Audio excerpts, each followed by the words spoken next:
Ernie, looking back at the first half yesterday, we had plenty of the ball, but them opportunities didn't quite open up, did they?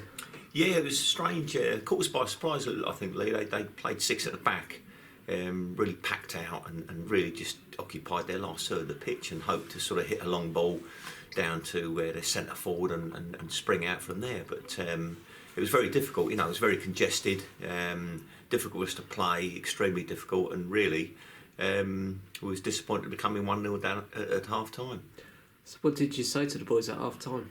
Well, we've made a tactical change. We pushed the wide players on a lot more and occupied them back there. It opened up. They had to come out a little bit, opened up a little bit of space in the middle for us, and managed to catch them early in the second half. So we knew we had to raise the tempo in the game, start to play our football a little bit. The problem is when you're given that much space like we had in the first half just to play in front of them, it slows the game up a bit because the boys aren't under any pressure.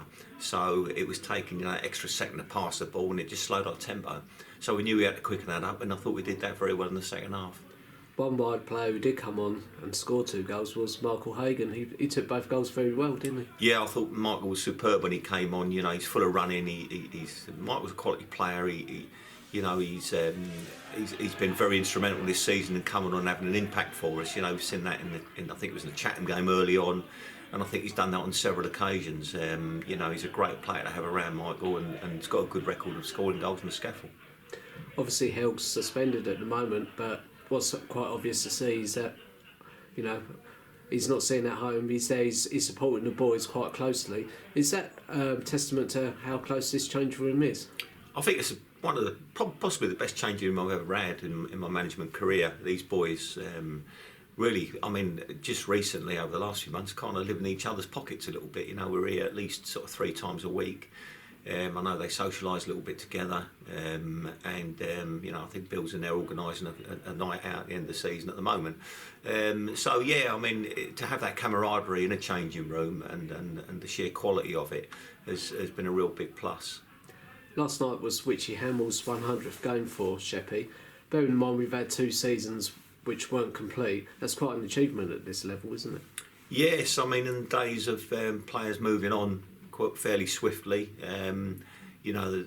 for Richie to play in a number of games. But I knew about Richie. He's been. I tried to sign Richie on a couple of previous occasions, but he's been very loyal to the clubs he's played for, and it takes a lot for Richie to move. He's a very loyal servant of any football club he plays for. How are preparations going for Sunday? Yeah, they're going quite well. Obviously, we've had a lot of games, and as we've said previously, we committed to the cup competitions. Find ourselves in the final on Sunday, and we played last night, so we're trying to get a bit of recovery time in now. But I'm sure the boys on Sunday will be raring to go.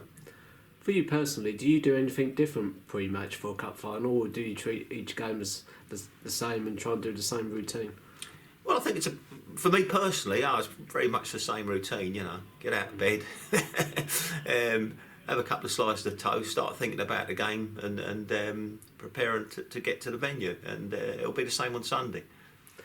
And then on Sunday, we're obviously expecting a big crowd. Is that the type of pressure that we should enjoy, playing in front of a big crowd? Is that what we're playing for? Very much so. We've worked so hard to get ourselves into this position where we end up in 2 cup finals and a league. And these 5 games are so definitive, aren't they? 3 league games could win us the league, and 2 cup finals could win us 2 other trophies. So it's all the boys' efforts, the whole squad, to get us to this situation where 5, 4, 3, 2, 1. So if we can win them games, would it be a monumental season? But it's not done. It's going to be very difficult. Ollens and Blair are under Scott. They've got a certain style of playing. We've got a certain style of playing. So it's a contrast, but it should make for a very interesting final. Brilliant. All the best for Sunday. Yeah. Cheers. Cheers.